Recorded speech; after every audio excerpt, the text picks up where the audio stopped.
¿Qué le parece si va abriendo su Biblia en el Evangelio de Lucas, por favor, capítulo 24? La lectura que voy a hacer es una lectura larga, pero que nos sirve ya de telón de fondo para este desenlace del Evangelio de Lucas. Gracias. Evangelio de Lucas, capítulo 24, versículos del 36 hasta el 53 es lo que vamos a leer. Del 36 al 53, o sea, ya al final. Y si usted no me conoce mucho y dice, hoy lo va a acabar, ya los veteranos ya saben, no, se va a aventar aquí un montón de rato. Sí, no lo vamos a acabar como ya se imagina. Lucas 24 del 36 al 53. Cuando lo tenga, ¿le parece si por respeto a la palabra de Dios se pone de pie y leemos Lucas 24, 36 al 53? Dice la palabra de nuestro Dios. Mientras ellos relataban estas cosas, Jesús se puso en medio de ellos y les dijo, pasa a vosotros. Pero ellos, aterrorizados y asustados, pensaron que veían un espíritu. Y él les dijo, ¿por qué estáis turbados y por qué surgen dudas en vuestro corazón? Mirad mis manos y mis pies, que soy yo mismo. Palpadme y ved, porque un espíritu no tiene carne ni huesos, como veis que yo tengo. Y cuando dijo esto, les mostró las manos y los pies. Como ellos todavía no lo creían a causa de la alegría y que estaban asombrados, les dijo, ¿tenéis aquí algo de comer? Entonces ellos le presentaron parte de un pescado asado, y él lo tomó y comió delante de ellos. Y les dijo, esto es lo que yo os decía cuando todavía estaba con vosotros, que era necesario que se cumpliera todo lo que sobre mí está escrito en la ley de Moisés, en los profetas y en los salmos. Entonces les abrió la mente para que comprendieran las escrituras.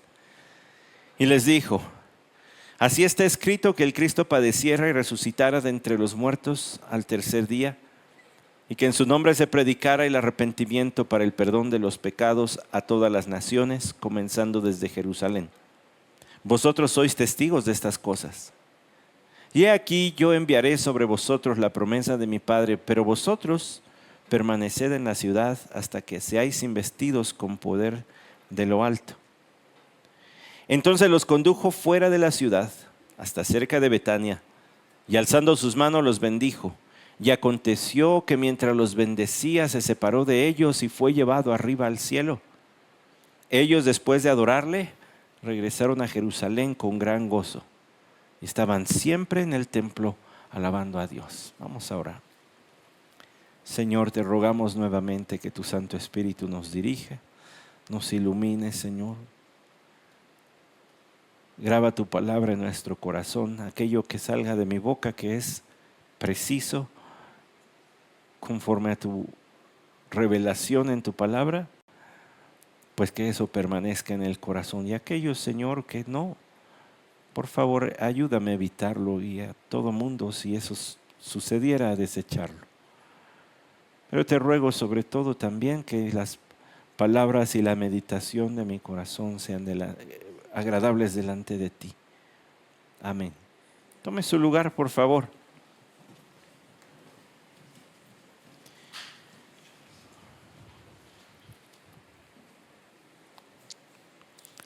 Es el primer día de la semana, no solamente hoy, sino lo que acabamos de leer. Es el primer día de la semana que cambió la historia de la humanidad. Y es el primer día de la semana de la resurrección. Aquellos discípulos de Emaús, que por cierto, gracias querido Jesús por guiarnos en el estudio de la palabra del Señor. Ese texto de Emaús, ¿qué le parece? Tremendo. El Señor exponiendo todo lo que la Escritura hablaba de Él. Qué dicha haber escuchado esa exposición. Pero hablando de eso y de lo que el Señor dijo de sí mismo, es que llegamos a este versículo 36, donde los discípulos en el camino de Emaús ya regresaron, estaban relatando estas cosas. al resto de los discípulos escondidos porque, pues ahora, ¿qué pasaría con ellos? ¿Qué sería de ellos? ¿Habría una cacería de brujas? Ya cayó el líder, ahora vamos por los seguidores y acabamos con esto de una vez. Quizá era lo que ellos estaban suponiendo, lo que estaban pensando. Su fe había sido traspasada, su incipiente fe, su fe de nuevos creyentes había sido destruida al ver a su maestro morir, puesto que ellos no estaban esperando la resurrección. El Señor se los había anunciado, pero ellos no estaban esperando la resurrección. No estaban contando 3, 2, 1, arriba. Ellos no estaban así. Se los dijo, pero ellos no lo creían. No lo estaban esperando. Todas las fuentes, leo un escrito y ahorita le digo la referencia. Todas las fuentes coinciden en que el hecho fue rechazado inicialmente por los discípulos. ¿Cuáles son esas fuentes? Pues las de los evangelios. Mateo 26, del 16 al 17, antes de dar la gran comisión dice, pero algunos dudaban, en el 17. Marcos 16, 11, dice, se negaron a creerlo. Lucas 24, del 21 al 26, nosotros esperábamos que Él fuera el que redimiera a Israel, dijeron los discípulos en el camino de Emaús. Y el Señor les reprendió, tardos de entendimiento. No estaban esperando la resurrección. Juan 20, 27, a Tomás, no seas incrédulo, sino creyente.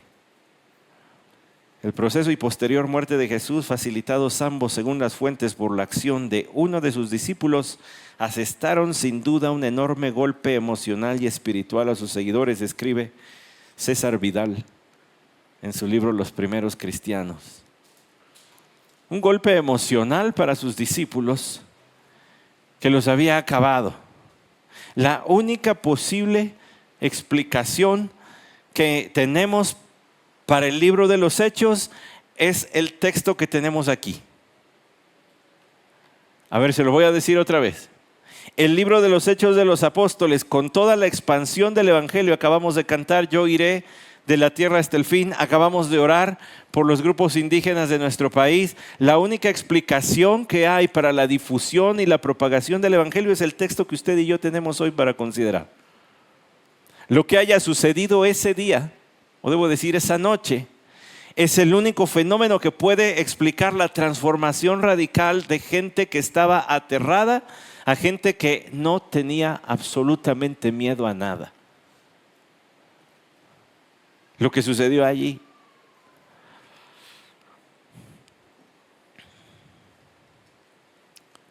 El teólogo cubano Justo González escribe lo siguiente: Lucas, como todos los creyentes, para todos los creyentes, la resurrección, la ascensión y el triunfo final de Jesús, para él y para todo creyente, es el eje sobre el cual gira toda la historia mundial. Se lo voy a repetir. Para Lucas, como para todos los creyentes, la resurrección, ascensión y el triunfo final de Jesucristo es el eje sobre el cual gira el resto de la historia. Y es que la muerte del Señor Jesucristo,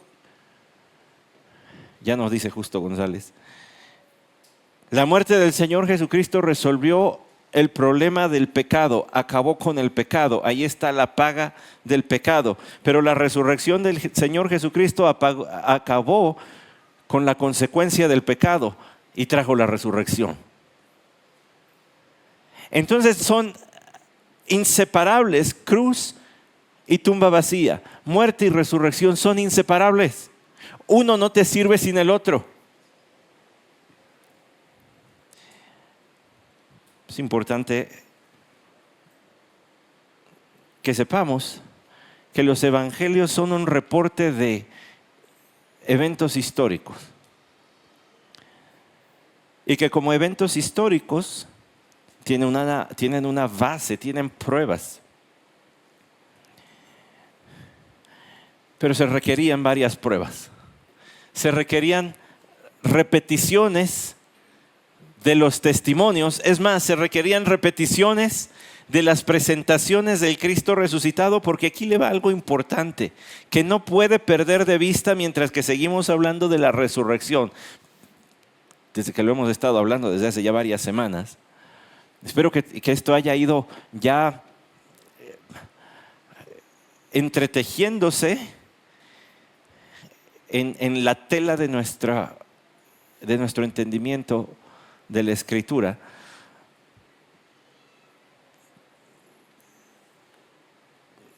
Los relatos históricos de los evangelios tienen una base, una prueba. No son invenciones, pero tuvieron que ser repetidos los testimonios y las apariciones del Señor, porque entre los creyentes se creía en la resurrección, pero parcialmente. Los saduceos, por ejemplo, como vimos en el Evangelio de Lucas en el capítulo 20, versículo 27, y acercándose a él, algunos de los saduceos, los que dicen que no hay resurrección, le preguntaron.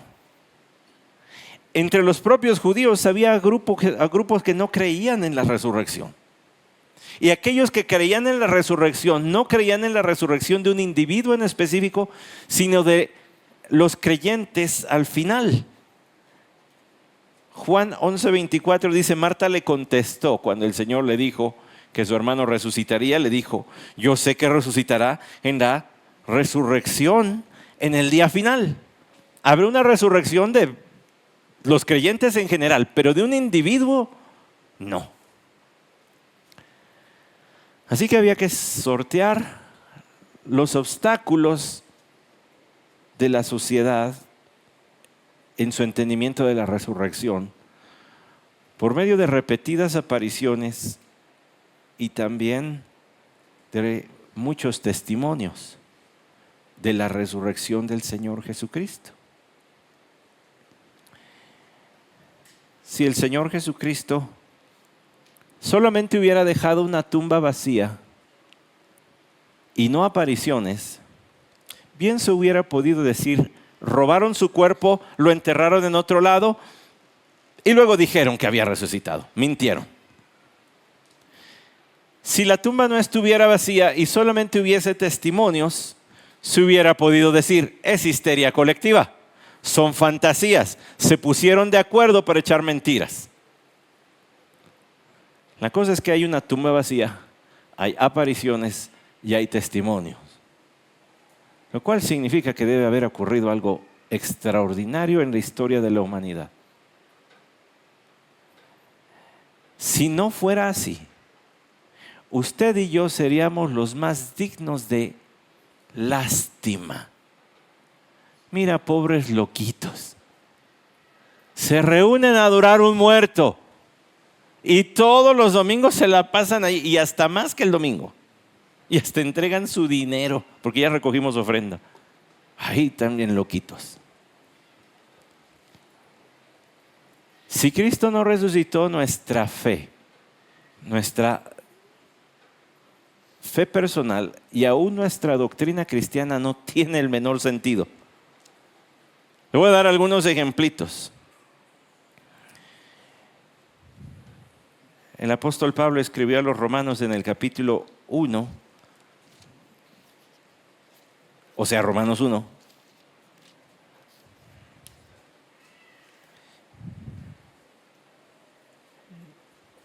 Pablo, siervo de Cristo Jesús, llamado a ser apóstol, apartado para el evangelio de Dios, que él ya había prometido por medio de sus profetas en las santas escrituras acerca de su Hijo, que nació de la descendencia de David según la carne, y que fue declarado Hijo de Dios con poder conforme al Espíritu de santidad, por la resurrección de entre los muertos, nuestro Señor Jesucristo. La base de la cristología cristiana, ya saqué palabritas domingueras, ya empezamos con los momentos técnicos aquí. La base de la cristología del cristianismo es la resurrección de Cristo. Si Cristo no resucitó, entonces todo lo que dijo da igual, porque es igual a su palabra de usted y a mi palabra. Es un simple hombre. Pero ya que Cristo resucitó, entonces todo lo que dijo cobra máxima importancia, porque dice el apóstol Pablo, confirmó que es el Hijo de Dios. Sin resurrección, adiós cristología, no hay que hacer. Es otro hombre y todo lo que dijo da igual. Mas ahora Cristo resucitó de entre los muertos. Primicias de los que durmieron. Entonces la cristología está basada en la resurrección. Pero también la futura esperanza de vida eterna de los creyentes está basada en la resurrección. Ya le dije, 1 Corintios 15. Mas ahora Cristo resucitó, es decir, pero Cristo sí resucitó. Está diciendo el apóstol Pablo. Es el primer fruto de la cosecha de resucitados. Y ponga atención en eso, porque lo que Pablo está diciendo allí es que la misma cosecha ya tuvo sus primeros frutos, pero luego viene la siguiente. Pero es una sola cosecha, es un acto de resurrección. Ya Él ya resucitó. Los creyentes seremos resucitados, iremos a vivir en la presencia del Señor espiritualmente, y luego para venir a reinar con Él recibiremos nuevos cuerpos. Pero es parte de lo mismo. Él es las primicias, pero luego el resto de la cosecha. El mismo poder que resucitó al Señor Jesucristo también los va a resucitar a ustedes, dice el apóstol Pablo. Así que ya llevamos dos. La cristología y la escatología tienen que ver con la resurrección. Sin la resurrección se caen. Ya que estamos en Romanos, ¿por qué no va al capítulo 4, versículo 25? Vea la importancia de la resurrección para lo que creemos como hijos de Dios. Le leo desde el 23, y no solo por él fue escrito que le fue contada, sino también por nosotros, a quienes será contada, como los que creen en aquel que se levantó de los muertos, a Jesús nuestro Señor, el cual fue entregado por causa de nuestras transgresiones y resucitado para nuestra justificación. La justificación del creyente tiene su base en la muerte y resurrección del Señor. Ya le dije, van las dos. No es una o la otra. Tienen que ser las dos. Fíjese cuántas cuestiones esenciales de la vida cristiana y de la fe cristiana, de lo que creemos los creyentes, están entrelazadas. Y solamente le voy a dar unos ejemplitos, o no me da tiempo siquiera de entrarle al texto.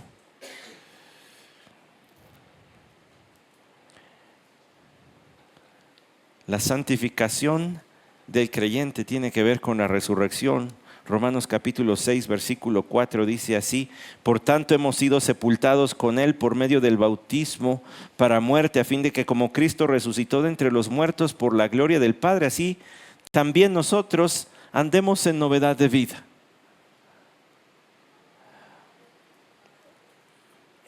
A ver, que quede claro. Es el poder que levantó a Jesús de los muertos el que a nosotros nos da una vida radicalmente diferente a lo que éramos antes de creer.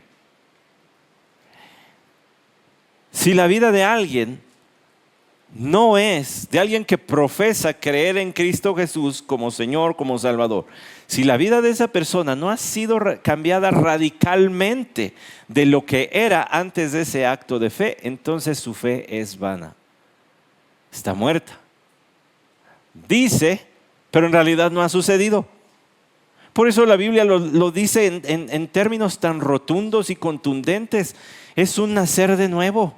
Es una nueva vida.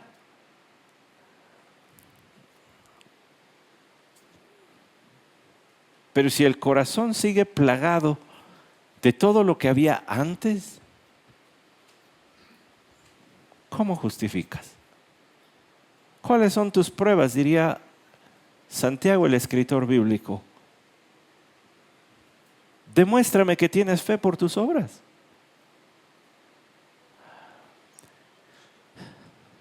Ya le va viendo. Si pues habéis resucitado con Cristo, ya que resucitaron con Cristo, busquen las cosas de arriba, dice Colosenses 3:1. Entonces la resurrección tiene que ver con la santificación, porque el poder que levantó a Jesús de los muertos es el que nos da a nosotros vida. El cambio que es operado en la vida del creyente no es un acto de fuerza de voluntad, aunque se requiere la entrega de tu voluntad.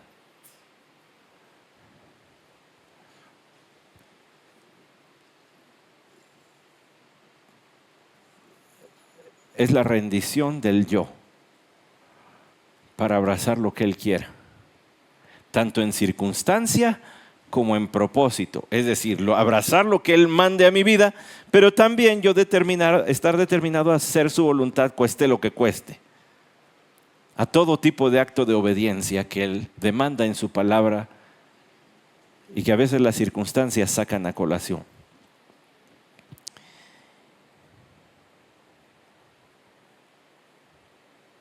Escuche lo que escribe Albert Mohler en su libro El Credo. El Credo de los Apóstoles. La resurrección de Cristo establece el fundamento teológico por el cual el creyente recibe perdón de pecados, liberación de la muerte y vida eterna. Ahora vemos la tumba vacía como la esperanza y seguridad de nuestra salvación y el cumplimiento de todas las promesas de Dios. ¿Por qué? ¿Por qué mencionar esas palabras? Porque el Señor hizo un nuevo pacto. Les voy a dar un corazón nuevo. Y eso es en la muerte del Señor. Y es el cambio radical del corazón inclinado al pecado, al que ahora tiende hacia hacer la voluntad de Dios, que no es perfecto en ninguno de nosotros creyentes, pero que sí tiene arrepentimiento y regresa al camino del Señor. No le puedes pedir a ningún creyente que sea perfecto, pero que cuando peque se arrepiente de inmediato. Eso sí.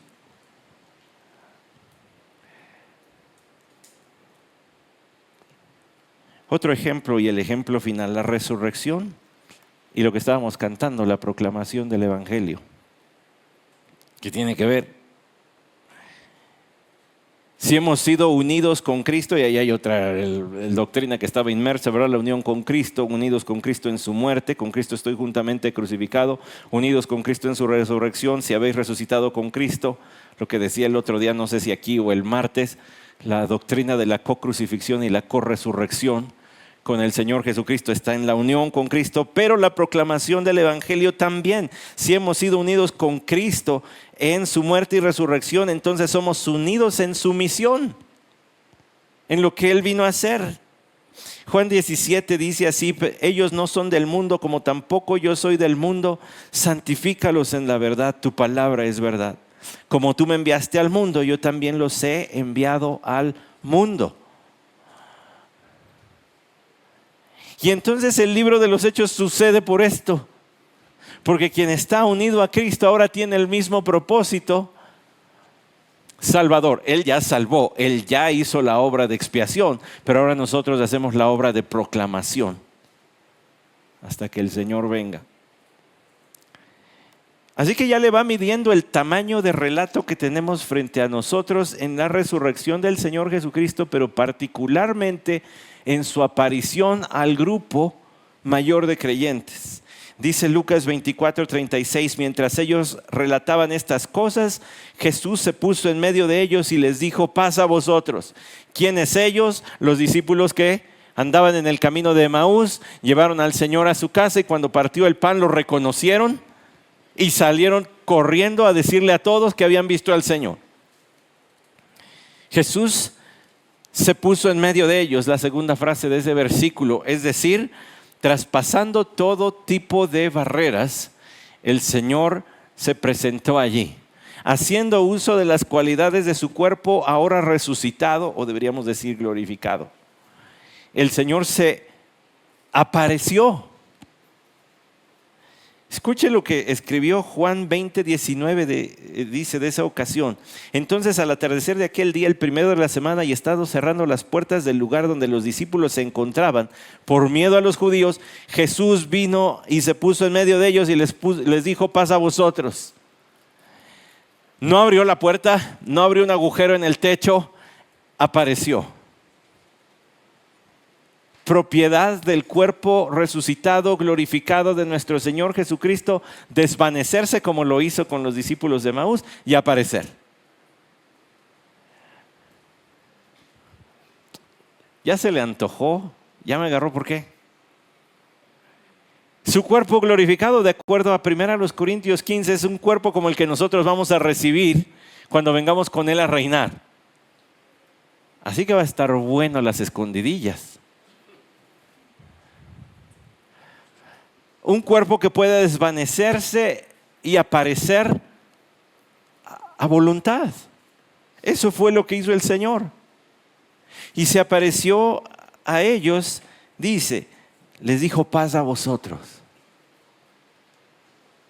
Un saludo como un judío. Shalom. Pero shalom, usted lo habrá escuchado antes, no solamente quiere decir paz, de ausencia de problemas, sino un sentido de completo bienestar que abarca todo en el ser. Toda preocupación se disipa, toda ansiedad se calma. Una paz como la que el Señor formó en aquel mar embravecido cuando le dijo: estate quieto. Y se quedó como espejo de agua, absolutamente quieto. Pero imagínese eso en el corazón. Ya, calma total. El Cristo resucitado hace eso. La resurrección de Cristo sí hace eso. Si crees en Él. Si crees en Él. Porque entonces, si Cristo ha resucitado, no hay nada que Él no pueda hacer. Y Él es quien dijo ser. Y diría el himno del famoso cantante Steve Green: con un Salvador así, ¿qué te puede preocupar? Platicaba con mi hermana Almadelia hace ratito que pues dejamos allá medias, ¿verdad? El texto de el afán allá de Filipenses 4 y platicábamos aquí y decíamos: son verdades que desde niño uno aprende si creciste en una iglesia cristiana, pero que necesitas ser recordado de ellas una y otra vez a lo largo de tu vida. El Señor se apareció a sus discípulos y les dijo: paz a vosotros. Pero ellos, aterrorizados y asustados, pensaron que veía un espíritu. Ahora vamos a hacer unas cuentas aquí rápido, ¿va?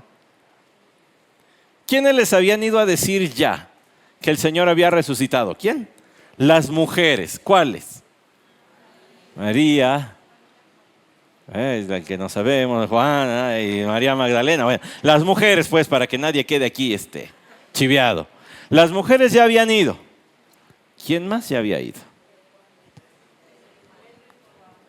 Pedro y Juan estuvieron en la tumba, ¿verdad? Pedro fue a su casa. Pero hay algo importante que debemos recordar. El Señor se apareció a Pedro. Apareció a Simón. Ahora, ¿por qué la Biblia no nos dice que apareció a Simón? ¿Qué le habrá dicho? Quizás es un acto de misericordia con el buen Peter, ¿no? ¿Quién sabe cómo le haya ido? Me recuerda aquellos truenos del Apocalipsis que se le dijo a Juan: no escribas lo que escuchaste. Quizá como un acto de misericordia, porque el mensaje debía haber sido horroroso de lo que va a venir. Pero ya había aparecido. Ahora se les apareció también a los de Emaús. Pero nuevamente se les aparece y ellos estaban aterrorizados y asustados.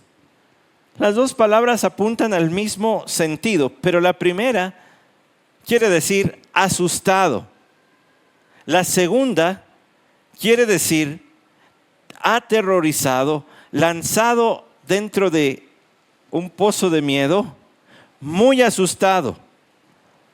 Es alguien que no da crédito, que está totalmente controlado por su miedo. No está pensando con claridad. Y entonces dice allí que pensaron que veían un espíritu. Ahora, no tome esto como, entonces sí hay fantasmas. Porque allá en el barquito también dijeron, un fantasma. Bueno, yo hice voz de agudita, ¿verdad? Pero un fantasma, porque eran pescadores y demás. Pero pensar, no, la Biblia no dice eso. La Biblia dice que quien muere va a uno de dos lugares, ¿verdad? Al cielo si creyó en Cristo, al infierno si no creyó. Lo que sí hay son espíritus malvados, ¿verdad? Demonios. Eso sí. Pero aquí ellos no dan crédito, acuérdese, son los pensamientos, lo que afirmaba gente que estaba controlada por el miedo. Dice el versículo 38, y él les dijo, ¿por qué estáis turbados y por qué surgen dudas en vuestro corazón? Mirad mis manos y mis pies, que soy yo mismo, palpadme y ved, porque un espíritu no tiene carne ni hueso como veis que yo tengo. El Señor se presentó ante este grupo con evidencias contundentes y que provocaría un efecto transformador en ellos para siempre. Lo que ellos vivieron ese día, no lo sabían, pero firmaría su sentencia de muerte. Se convertirían en testigos que jamás iban a negar que vieron a Cristo resucitado. Y eso los llevó a muchos de ellos a morir. Y a torturas indescriptibles. Se nos dice tradicionalmente que Juan, uno de los que estaban allí, pues lo trataron de matar de varias maneras. Una de ellas fue meterlo a un cazo con aceite hirviendo. Y no se murió. Y lo torturaron de otras maneras y no se murió, entonces ya mejor lo echaron a una isla. Ya que se vaya a morir. Porque este es indestructible, dice el libro Locos por Jesús. Juan el Indestructible es el título de ese capítulo. No pudieron, el Señor no permitió su muerte. Pero el Señor les dio evidencias que no olvidarían. Hablando de Juan, ¿ya vio lo que dice la primera carta de Juan? Al inicio, primer capítulo.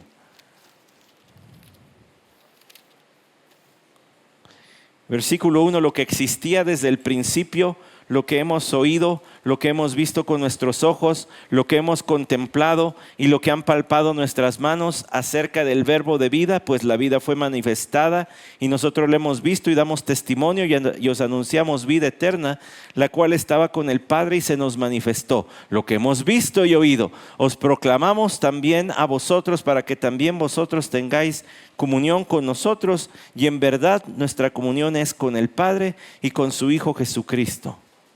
Lo que hemos oído, lo que hemos visto, lo que hemos palpado, Juan estuvo incluso recostado en el pecho de su Señor. Pero su testimonio no se circunscribe solamente al tiempo antes de la cruz, sino al tiempo después de la cruz. Específicamente apariciones de estas del Señor que no se quedaron allí. ¿Cómo empieza el libro de los Hechos? Que el Señor se apareció durante 40 días a sus discípulos con pruebas ¿qué? Ya le salió la Reina Valera 60 de los de acá. Con pruebas indubitables. Así dice la Reina Valera 60. O sea que no dejan espacio a dudas. No hay manera de que lo puedas poner en entredicho. La resurrección del Señor Jesucristo es un hecho indubitable. No se puede negar. Cualquier historiador serio tiene que dar crédito a los documentos basados en testimonios de los que lo vieron con sus propios ojos y lo escucharon, porque todos escucharon decir paz a vosotros y luego le vieron. les extendió las manos, toquen. No nos dice que hayan tocado, pero lo más probable es que hayan tocado. María Magdalena tocó. No, María, no me toques. No he subido al Padre. Ellos palparon, vieron, escucharon. Su testimonio sensorial quedó registrado en su testimonio oral, y ese testimonio oral quedó registrado en el testimonio bibliográfico que está aquí. Usted y yo creemos en muchas cosas que no hemos visto. Va a decir, ay, ya le salió el esotérico. No. Pero usted y yo creemos en que hay cierta distancia de la Tierra al Sol porque hay quien la ha medido, pero no la hemos visto. Le invito a que saque su flexómetro. Si no lo cree, saque su flexómetro y le vaya viendo a ver. No la ha visto con sus propios ojos, pero lo cree. ¿Cierto? Creemos que hay gérmenes y por eso nos lavamos las manos antes de llevar nuestros alimentos a la boca con las manos. ¿Los ha visto? Bueno, algunos de ustedes en un microscopio, ¿verdad? A lo mejor sí. Aquellos que en la secundaria hicieron algunos experimentos. Ahí está, mira. Y bueno, quien lo haya visto a lo mejor todavía tiene el estómago revueltito, ¿verdad? Porque es asquerosito ver todo lo que hay en una sola gota de agua sucia. Pero no lo ve y cree. Hay muchas cosas que no vemos y creemos. Ellos sí vieron y creyeron y dieron testimonio oral y dejaron testimonio escrito. Pero ponga mucha atención en esto. El suceso llevó a la fe, no la fe al suceso. Hay mucha importancia en eso que le acabo de decir. El suceso llevó a la fe y no la fe al suceso. Si usted y yo decimos, la fe llevó al suceso, lo que estamos afirmando es que lo que ellos decidieron creer fue lo que luego dijeron. Es decir, que en su amor por su Señor imaginaron una resurrección, cayeron en algo así como lo que se podría llamar histeria colectiva y entonces dieron testimonio y pues por eso salió la historia. Y entonces la fe dio origen al suceso. Lo que ellos quisieron creer originó la historia, pero no fue así.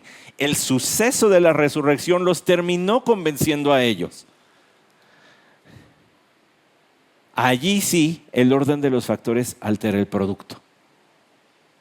El suceso produjo la fe, porque ellos no querían creer. Ya les habían dicho varios.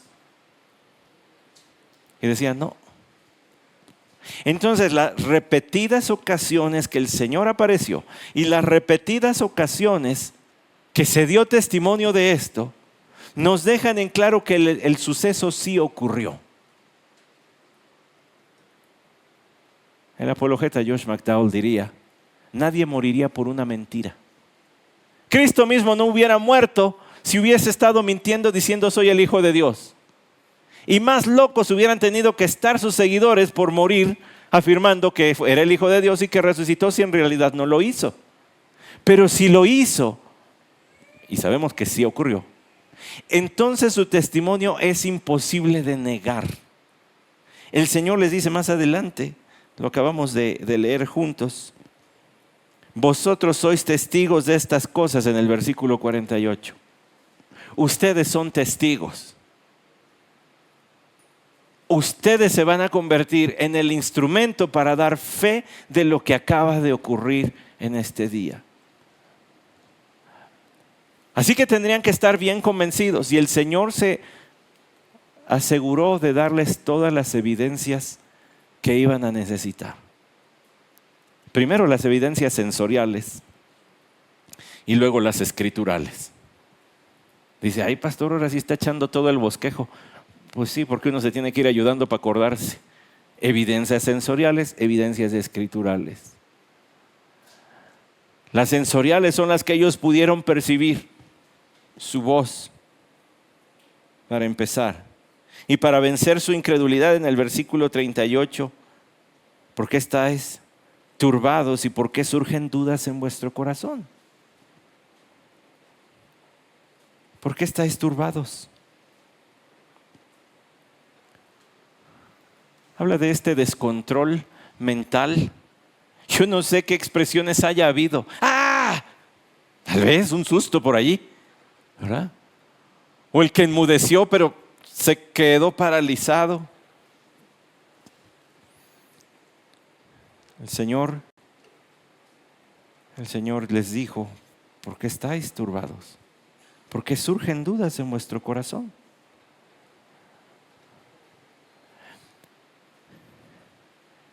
¿Quién mejor que el Señor, con sus propias palabras, disipar las dudas del corazón? Es decir, aquello que está en la parte intangible del hombre, no en el corazón, en este órgano que bombea sangre, sino en la parte interna, inmaterial, en esa que desde la mañana hemos estado hablando, esa que se preocupa, esa que se entristece, esa que dice: si yo resucité, ¿por qué tienes miedo? ¿Por qué surgen dudas? ¿Cómo es que no creen? No sé si cuando caminamos por la calle y vemos un pajarito, ¿verdad?, ahí picándole a la tierrita y agarrando su alimentito. Yo no sé si allí nos venga el recuerdo: ¿por qué dudáis, hombres de poca fe? Si yo le doy de comer a estos todos pajaritos, cuyo nombre científico es Pajaritus electricus, o sea, de esos que andan allí en los cables. Mire, ahora ya donde andaba, pues no había mucho que ver desde el cuartito donde me quedé, pero abría la ventana ahora para que entrara el solecito y enfrente había un muro de tabique, entonces pues no había mucho que ver. Pero aquí en el, ya sabe que les gustan los techitos inclinados por allá, ¿verdad? Aquí en el techito inclinado había un cardenal, no católico, un pajarito rojo, de esos que traen antifaz como negro.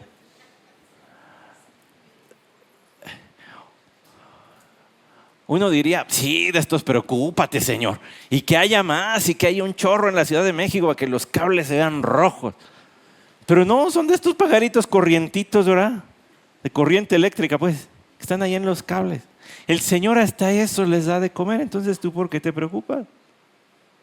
Ahora, no quiero regresar al tema de la mañana, pero sí quiero llevarle aquí al texto, porque el Señor les dijo: ¿por qué estáis turbados y por qué surgen dudas en vuestro corazón? Como si ellos no pudiesen dar crédito a que Él había resucitado cuando se los dijo en repetidas ocasiones: es necesario que el Hijo del Hombre vaya y muera y luego resucite al tercer día. ¿Por qué no creen? Ahora, esta es una pregunta retórica. El Señor no estaba buscando un listado de razones. A ver tú, Pedro, ¿por qué? Tú, Juan, ¿por qué? Tú, Andrés, ¿por qué? No estaba buscando las razones. Es una manera de decir: es inexplicable que ustedes no crean.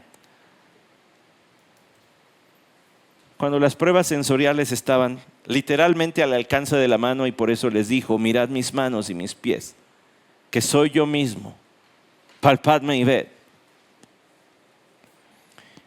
Tenemos sentido del oído y por eso percibimos. Tenemos sentido del tacto y podemos sentir la rugosidad, la dureza o la suavidad, la fragilidad de las cosas. Tenemos sentido de la vista, unos más, otros menos. Podemos ver lo que hay alrededor, si el Señor así en su gracia nos lo concede. Y ya van 3 de 5.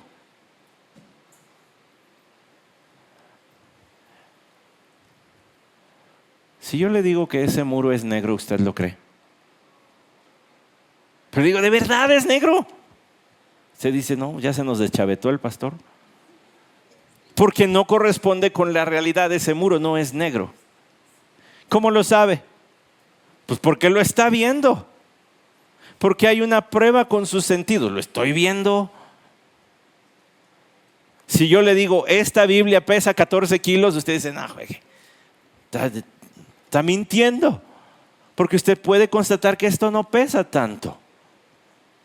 Son pruebas que nuestros sentidos nos permiten tener. Jesús les estaba dando pruebas que sus sentidos les permitían percibir la realidad a su alrededor y por tanto saber que estaban ante un fenómeno extraordinario, la resurrección de alguien. Cuando incluso la sociedad decía, los saduceos, no hay resurrección. Y la otra parte de la sociedad decía, no hay resurrección de uno. Eso lo hicieron allá los profetas y eso, pero no es un suceso generalizado, ni que esperemos que ocurra. Y entonces el Señor se presta allí para decirles, pues vean y palpen. Y disipen toda duda, porque un espíritu no tiene carne ni huesos, como veis que yo tengo.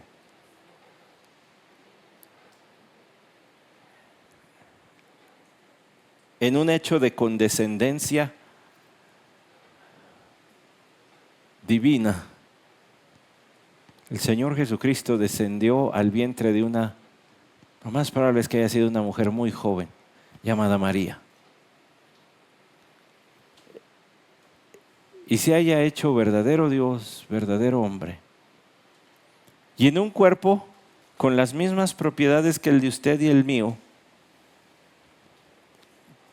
pagó por los pecados de los creyentes. Pero luego al resucitar, tuvo un cuerpo glorificado de similitud al cuerpo anterior, pero con propiedades diferentes. Eso nos tiene que quedar claro, porque por eso el apóstol Pablo escribió a los Corintios, primero a los Corintios, capítulo 15, que es el discurso más largo acerca de la resurrección que usted encuentra en la Escritura. Él dice en el versículo 42 de 1 Corintios 15, así también es la resurrección de los muertos, se siembra un cuerpo corruptible, se resucita un cuerpo incorruptible, se siembra en deshonra, se resucita en gloria, se siembra en debilidad, se resucita en poder, se siembra un cuerpo natural, se resucita un cuerpo espiritual. Esencialmente es diferente, pero guarda similitud. Por eso es que cuando abrió los ojos de los del camino de Emaús, lo reconocieron. Por eso es que cuando habló a María Magdalena y ella lo vio, lo reconoció, porque los rasgos eran similares. Pero aquí les dice, tengo huesos, tengo carne. Sin embargo, eso no quiere decir que sea exactamente igual que el anterior. Por eso le llevé a 1 Corintios 15. Esta estructura ósea que hoy tenemos, nuestros huesitos, no pueden desvanecerse y desaparecer. Pero el suyo sí. Entonces son diferentes, son similares pero diferentes. La carne y piel que recubre esa estructura ósea no puede desaparecer, pero la de él sí. Y el apóstol Juan dice que recibiremos un cuerpo semejante al de la gloria suya.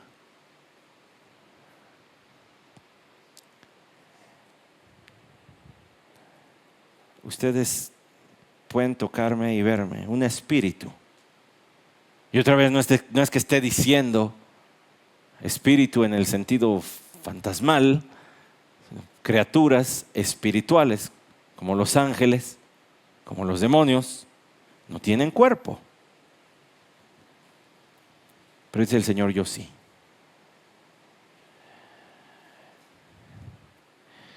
Les da evidencias de una realidad que Él vino a sacar a la luz.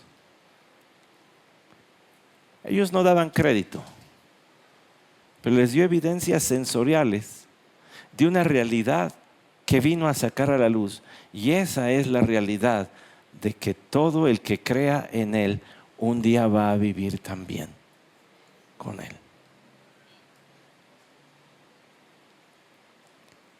Todo el día he estado hablando, ¿verdad?, del afán y de la ansiedad y en la mañana le dije, no sé cuál es la preocupación.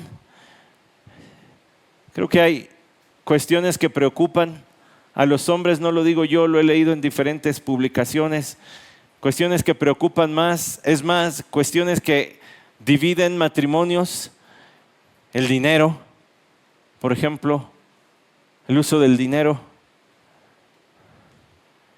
Cuestiones que preocupan es la estabilidad económica,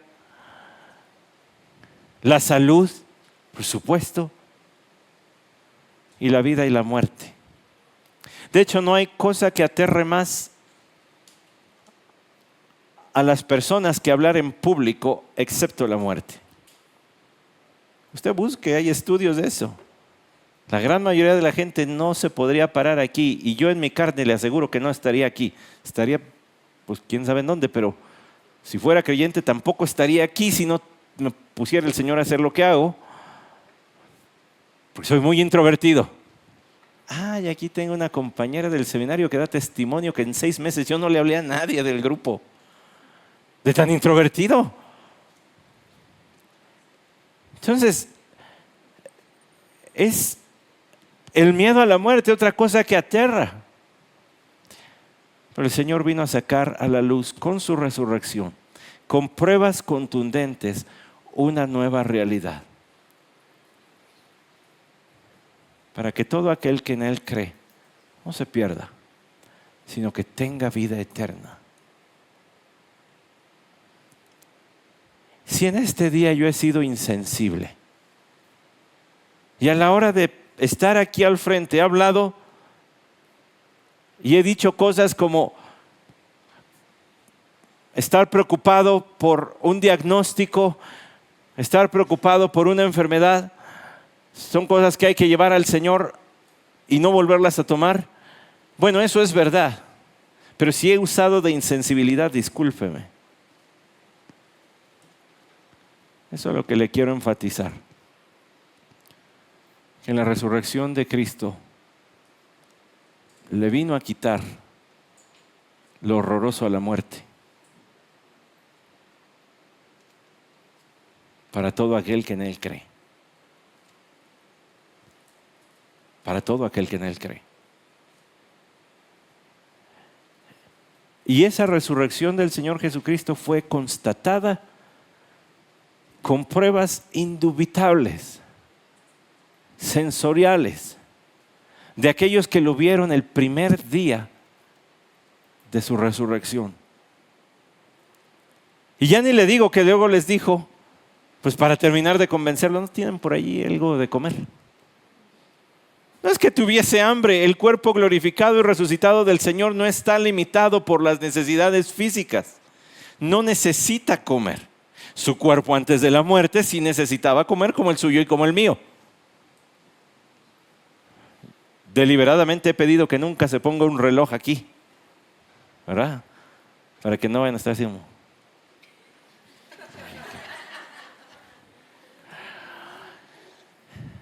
Porque hace hambre. Pero nuestro cuerpo sí necesita eso. El cuerpo resucitado de Cristo no necesita eso. Y el cuerpo que nos espera en gloria tampoco va a necesitar eso. ¿Que podremos comer? Pues sí, parece haber evidencias bíblicas de que comeremos, porque el Señor dijo de su santa cena que ya no beberé más de este fruto hasta que lo beba con ustedes en el reino de mi Padre, ¿cierto? O sea que podremos comer y beber, sí. Que necesitemos para la vida, no. Allá en el cielo, allá en la siguiente vida después de esta vida, seremos testigos de que el que sostiene la vida es Cristo, es Dios. Que aquí ha dado otros medios secundarios para sostener la vida, como es el alimento y la bebida, pues sí. Pero quien da la vida y la sostiene es Él. Su cuerpo no necesitaba comer, pero pidió alimento como una prueba más, la cual ya no voy a entrar hoy. Pero que solamente estoy mencionando para apuntalar el hecho. Esto es innegable. Tan innegable que todos estos se fueron a la muerte dando testimonio de que el Señor Jesucristo había resucitado. Al recibir la revelación de la aparición del Señor Jesucristo, estaban sellando su muerte. Muchos iban a creer por su testimonio y muchos hoy creemos por su testimonio. Y sellarían su testimonio con su propia vida. ¿Por qué entonces, si es tan contundente este tipo de experiencia, de escuchar, de ver, de palpar al Cristo resucitado, por qué el Señor no da acceso a todo creyente a ese tipo de experiencia? Porque el testimonio de estos es tan fuerte, tan seguro, está tan bien documentado que no es necesario. Y por eso tienes las Escrituras hoy, a las cuales hacemos bien en poner atención, diría el apóstol Pedro en su segunda carta. Por eso es que tienes la Biblia. Ellos ya palparon, vieron, escucharon, para que tú no necesites palpar, ver, escuchar, sino que tengas la palabra más segura y creas por medio del testimonio escrito que está aquí. Pero eso también será cuestión de, pues no sé si la otra semana lleguemos para allá, no sé, pero no llevo prisa. El Cristo Jesús resucitado disipa todas las dudas, las de aquellos y la tuya también. Cristo resucitado calma el corazón, las de aquellos, pero tu corazón también. Porque Él vive, nosotros también viviremos. Señor, lleva tu palabra al corazón.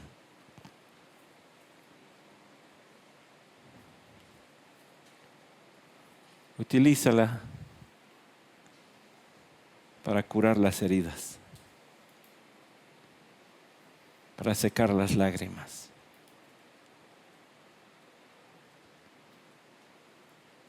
¿Cuántas noches, cuántos días sin poder dormir? ¿Cuántas enfermedades gastrointestinales, del sistema nervioso, problemas dentales? Cuando todo lo que hay que hacer es volver a confiar en el Cristo resucitado, de quien se ha dado testimonio cierto, sin lugar a dudas, con evidencias contundentes y efectos sobrenaturales desde aquel primer domingo. ¿Cómo no nos vamos a reunir en día domingo? ¿Cómo podríamos dejar de celebrarlo?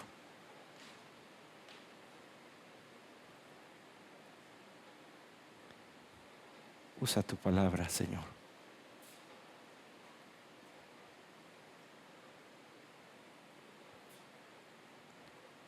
Pacientemente esperé al Señor y Él se inclinó a mí y oyó mi clamor y me hizo sacar del pozo de la desesperación, del lodo cenagoso.